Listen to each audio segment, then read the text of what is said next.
तुम tuition centre जाऊच अरे आज पूरा संडे तुम किसी मन अच्छे ना नहीं तुम कौन किसी मन नहीं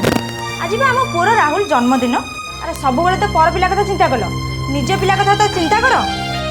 निज पिला प्रति किसी दायित्व तुम अच्छी ना नहीं अरे तुमर भी किसी दायित्व अच्छी जोटा तुम भूली जाऊच प्लीज बापा आपण वर्षक 12 मास ट्यूशन टाइम देले सकाळ संध्या ट्यूशन कोचिंग ए सब रे टाइम दउछ मो बाटा परा तो सेमती कहना मत भारी कष्ट होची मु जानि पड़ची स्कूल ट्यूशन तुमन को मु समय दे पारनी हेले हेले मु तुमन को तो किछि अभाव रखिनी खाली आवश्यक पूर्ण कर देले जे दायित्व पूर्ण होई जायनी बापा निजर पुओ झियो आ आपण परिवार रो भल मंद इच्छा अनिच्छा केबेले बुझाऊ चेष्टा करचंदी बापा आपण केवल स्कूल आउ ट्यूशन आउ आपण पिला मानकर पाठ पढ़ा को समय देइछंदी ता भितर 10% हम भाई भौणी को टाइम देइछंदी चुप कर रहिलो पिला मानको कथार जवाब दियो जाने के तुमे भी हाँ मु कहबा को बाध्य होउची अरे मु भी गोटे नारी मोर भी मन अछि मोर भी इच्छा अछि तुमन को कथार सहमत हेले मु कोन करबी मो निरुपाय सोमवार तो शनिवार मत स्कूल और कोचिंग समय दवा को पड़ुची आ संडे दिन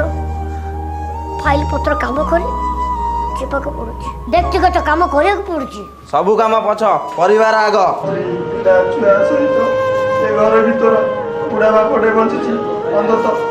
मत टिके समय दे पापा आपण मते भूल बुझले मो पिला छुआ स्त्री जहाँ कहले तबे भी से भाबिलो आपण जम्मा भी भल बापा नहती आपण आपण केवल टंका आ आपण प्रोफेशन को भल पाइछंदी हमको नुहे आपण जने लोभी मनीष जम्मा भी भल अरे माँ तू सेमती कहना जीवन छड़ा खरा वर्षा काकर सही मो पिला मानक भविष्य पाई मो निजक मो माटी मिसई देकी मो ए पिला मानक भल पाठ पढ़ेबी आ आगु को बढ़ेबी मो निजक भल कोन मु जति खराब हेतांती ताले मास शेष को मु धरमा नहीं कि घर को आसी नता को पिला मास को 50 दउची तो को पिला तो मु एत असुविधा थाई कि तो मन कर कि असुविधा करची बापा आपण जम्मा भी भल हमको जम्मा भी समय दउना आज ठारू तमर मोर कट्टी बापा आपण जमे भल बापा गोटे नहती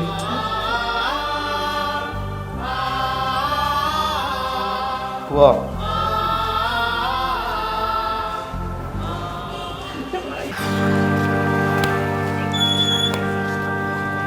आगे पांडे देबे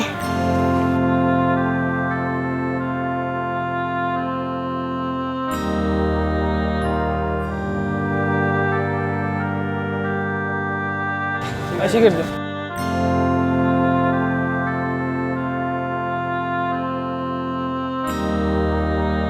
अच्छे स्टेज में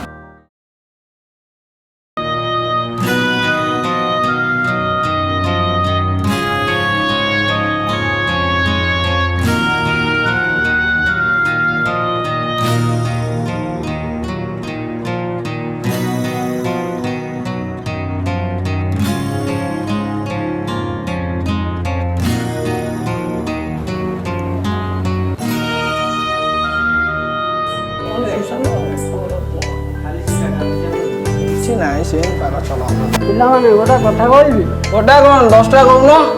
सकाळे तुम जाऊ साइड माइल से तुम पिला दिन सारे एबे वर्तमान दुकान सारे पानी पिउठले आपण सार पाए सिगरेट टाणी धुआं करी आइले आमे को दफा दरबार सिगरेट टाणुछ की आमे आम ଯାହା ହେଲେ ସେ ତୁମ ଛୋଟବେଳୁ ସାରେ ତୁମଠୁ ସ୍କୁଲରେ ପାଠ ପଢ଼ାଉଥିଲେ ସାର୍ ହିଁ କରନ୍ତି ସେ କ'ଣ ଆମକୁ ମାଗଣାରେ ପାଠ ପଢ଼ାଉଥିଲେ ସେଥିପାଇଁ ସେ ସରକାର ଠାରୁ ମୋଟା ଅଙ୍କରେ ପଇସା ନେଉଥିଲେ ନା ନାହିଁ ବରଂ ସିଏ ଆମକୁ ଧନ୍ୟବାଦ ଦେବା ଦରକାର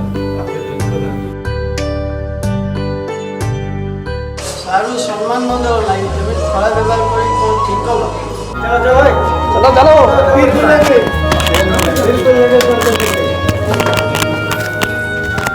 ସେମାନେ ହେଉଛନ୍ତି ଶିକ୍ଷିତ ପିଲା ଇଏ ହେଉଛନ୍ତି ତାଙ୍କ ଗୁରୁ ରକିନା